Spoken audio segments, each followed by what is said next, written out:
Jai, and welcome to Tea and Trauma. Today is episode one, and today's episode is How Do We Get Here? In this episode, I will be telling you guys the story of how Tea and Trauma was born, a little bit more about my mental health journey, and most importantly, I'll be discussing what I desire for this podcast and this space to become. So we'll actually start with that. So what my goal is for Tea and Trauma is for this to be a place for you to share your stories, for you to vent, for you to connect with others who have been through similar experiences. But most importantly, I want this to be a space where you can get yourself equipped with the tools necessary for you not to be in these toxic, terrible, negative situations to begin with. And if you are in them, you know how to navigate out of them and you know how to start the healing process afterwards. So I want this to be a space to heal, a space to learn, a space to connect. I will be sharing resources. If you guys have been following me for a while, you know that I previously had a platform that I called Mommy's Mental Matters. And on that platform, I was sharing with you guys mental health resources, how to get free therapy, numbers to call if you feel like you no longer desire to be on this earth, and things like that. So I will be sharing those resources for now until I launch like an official site. I will just list them in the caption. So make sure that you check that out during this episode, after this episode, whatever. And I don't know, let's go ahead and get into it. Y'all bear with me. I do plan on dropping this podcast every single Monday at 11:11 a.m. Eastern Standard Time. Yeah. So let's go ahead and start with the very first day that I decided that I need to do a podcast. Let's start with make sure you got your tea. Okay. Today I'm sipping on some elderberry tea. And yeah, so this idea came about a year ago to me. My best friend was coming over to my house. She actually went to this Buddha temple and she was bringing me some gifts. So she got me this brass leaf. I will try to take a picture and insert it here, which is representative of like this eternal flame that they do at the temple. And she also brought me this red matching bracelet as hers. I kept it on for a very long time. I just removed it because I noticed hers was removed and it was barely hanging on. Okay, it was like three beads and a piece of string. Um, but I had something to tell her when she came over. I had something to tell her that I didn't want to tell her, that I knew that she would be unhappy to hear, that I was unhappy to share. So when she first arrived, I was like, "Hey, girl." She showed me her gifts, and I offered her tea. Now she is a tea drinker. She generally has a pack of tea in her purse. All she needs is hot water. So I offer her tea. She's like, "Yeah." Turn on the kettle. She pulls out her pack of tea out her purse. And I pull out these glasses and these spoons that I had recently got from Marshalls. I'm like, now is as good as time of any to bust these out. And I decided instead of just coming out and telling her what I didn't want to tell her, I would tell her things that were so much worse. And when she heard the bad news, she wouldn't feel that terrible about it. So we sat down, we drank tea, and I spilled all kinds of traumas to her that I have never told her before. And we have been friends for 10 years. We've been best friends for probably about 3 years. I was telling her about childhood traumas, first heartbreak, fights, lies, parent drama and trauma, etc. Right? So now she's just like, "Damn, this is horrible." So then I dropped a bombshell on her and was like, "Oh, and I'm pregnant by my toxic ex again."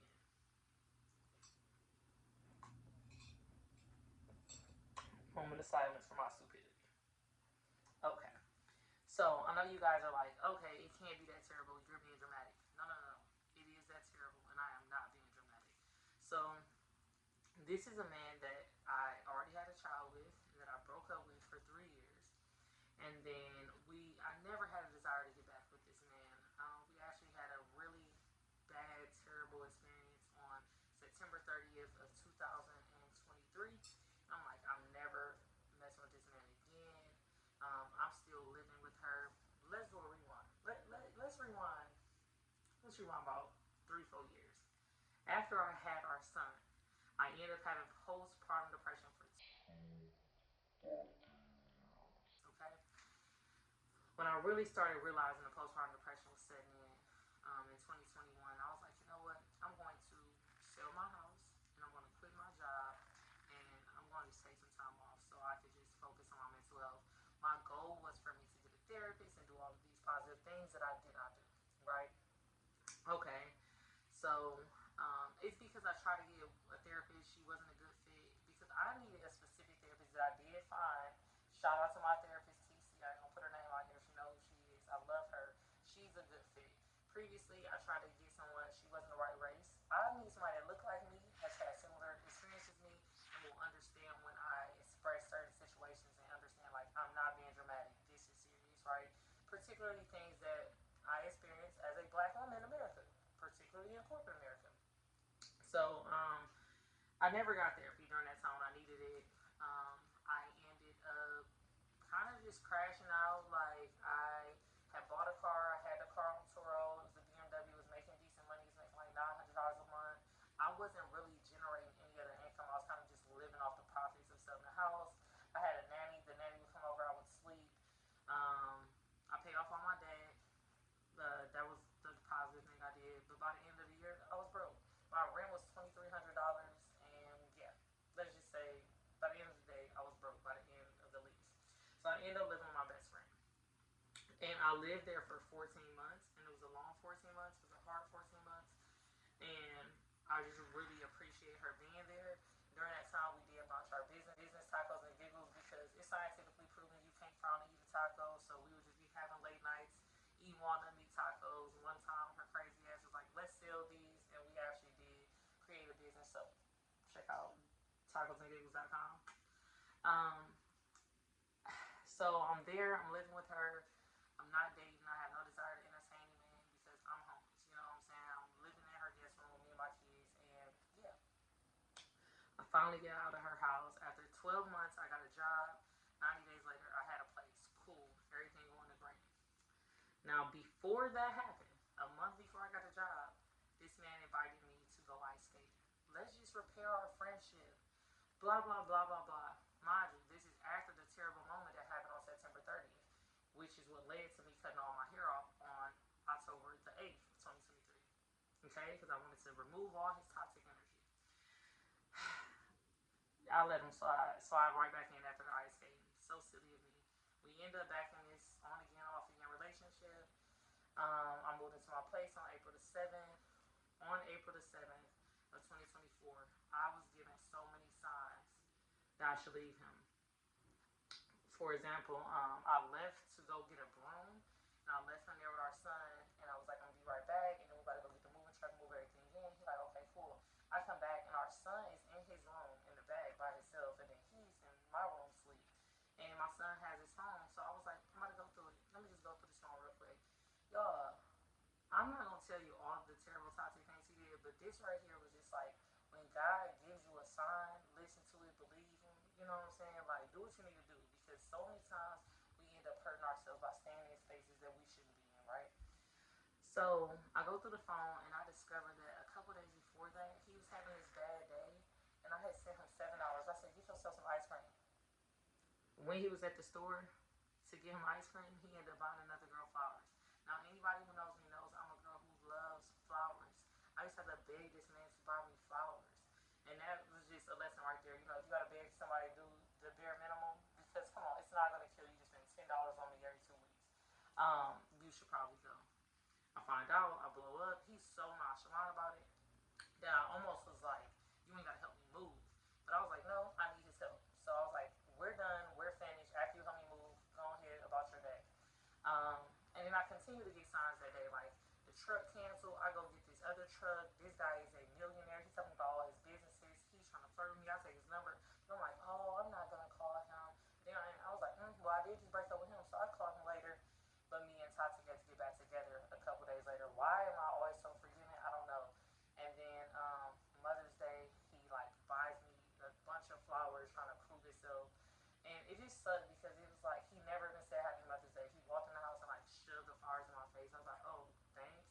He like, yeah, these cost X Y Z amount of money. And it was like it was never about the money. It was always about the principle because you bought a girl flowers that you went to school with because you seen her at the store. She was having a bad day. Why the fuck don't you buy me flowers just to make sure that I'm having a good day? And that was just I just had gotten spoiled by like my very first relationship. Like with Deuce's dad, like that man loved me down. Okay, when we was together, we was together, we was locked in, period, point blank. I never didn't have flowers. Every payday, I had flowers.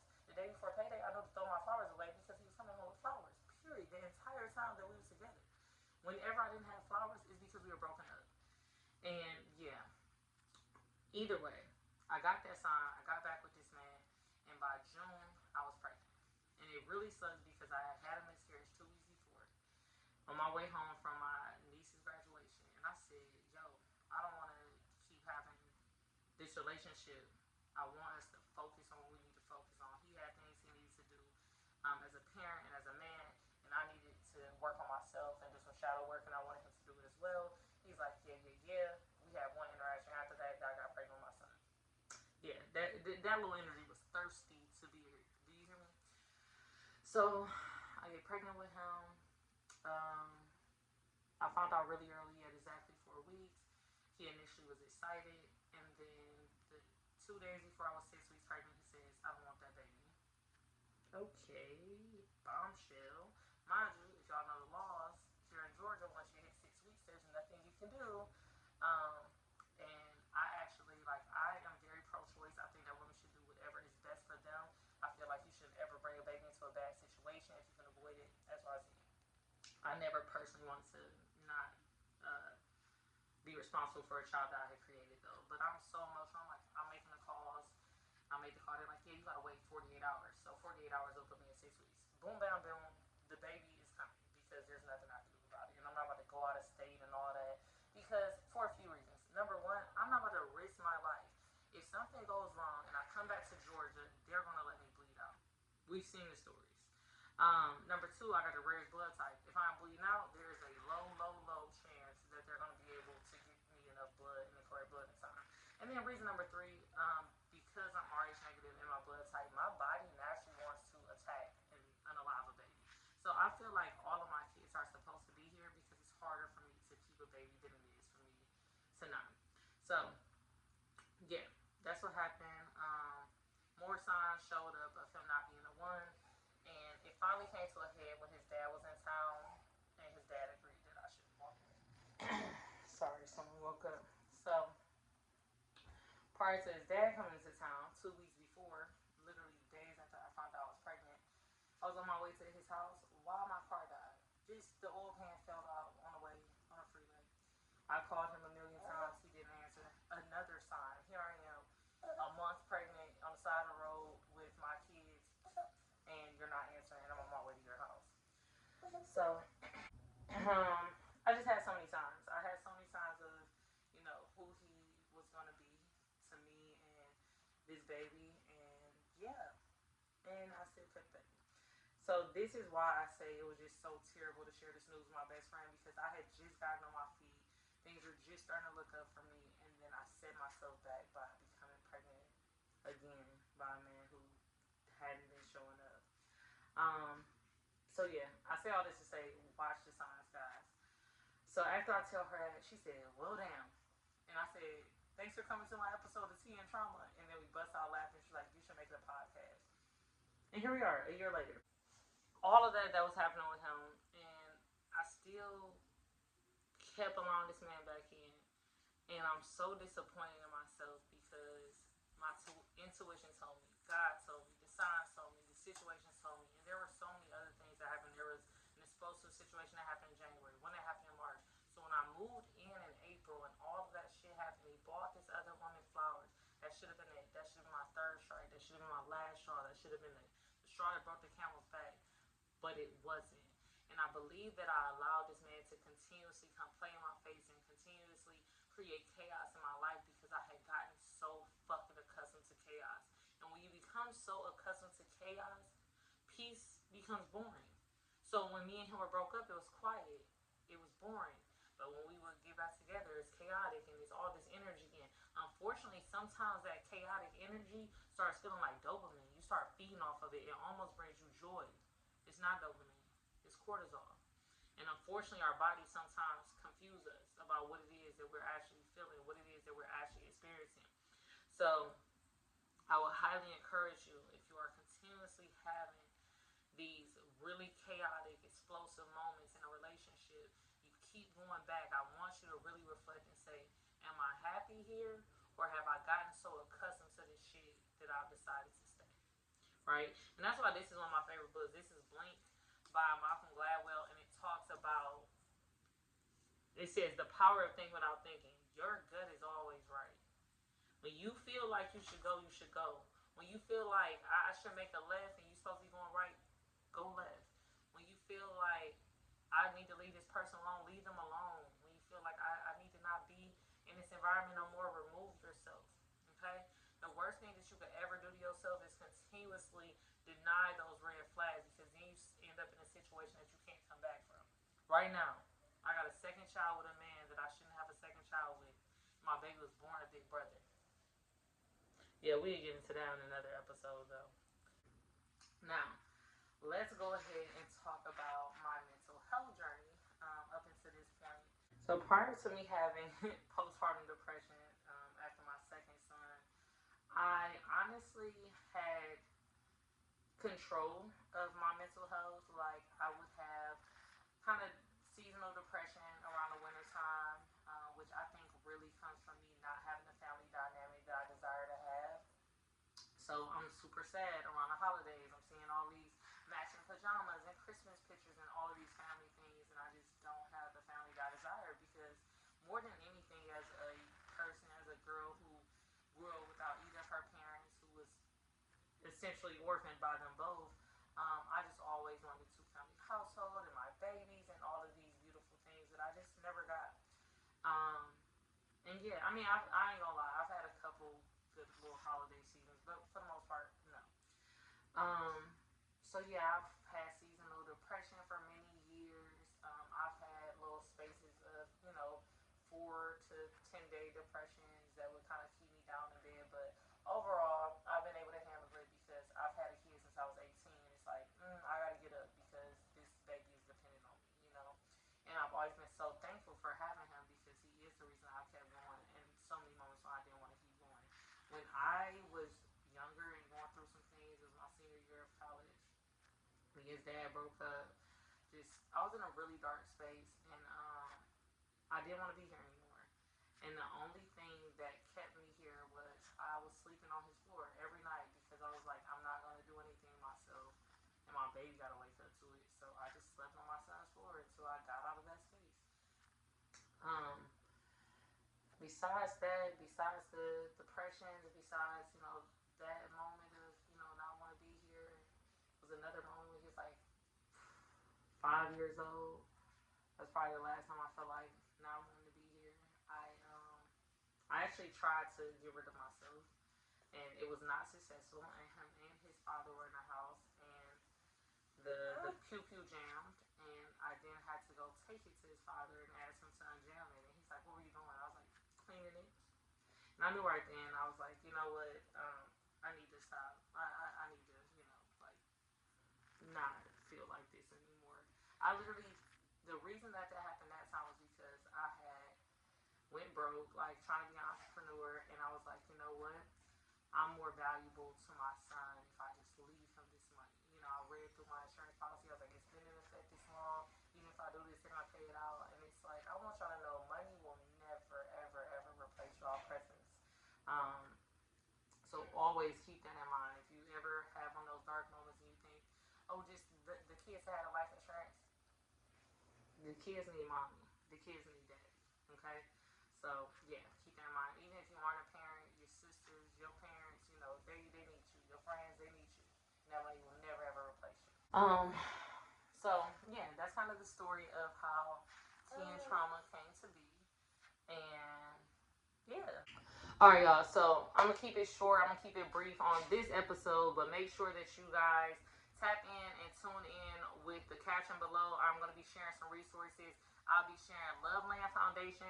So this is a foundation that actually gives you vouchers so that you can get therapy for free. It covers a certain amount of each therapy session. If there's an overage, you would just, of course, pay cash. That is how I got therapy throughout my entire pregnancy, because once me and him broke up when I was 2 months pregnant, I decided that I wanted to immediately get into therapy, because I wanted to do everything in my power to remain at peace, remain in my power, and not end up getting postpartum depression. Now, I do have postpartum anxiety, but it's not too bad. I just feel like something will happen to my child if he's not in my care. So, yeah. Um, I will also be sharing any unaliving resources. Yeah, don't do it. Don't fucking do it. Period. All right, we need you here. So thank y'all for tapping in, tuning in. Like I said, in future episodes, we are going to be covering all kinds of things from abuse, parental trauma, healing, the importance of dating people who are on a similar wave as you when it comes to your healing journey. So anything that you are interested in me talking about, us discussing further, me elaborating on, me sharing any science or specific information on, because I have a lot of knowledge in my head when it comes to like all kinds of psychological things, all kinds of brain things, all kinds of healing things. I've learned a lot through shadow work. I've learned a lot in therapy, and I want to share anything in my head because I believe that you should die empty, right? So, thank you for tuning in to Tea and Trauma, and I'll see y'all next week. Cheers.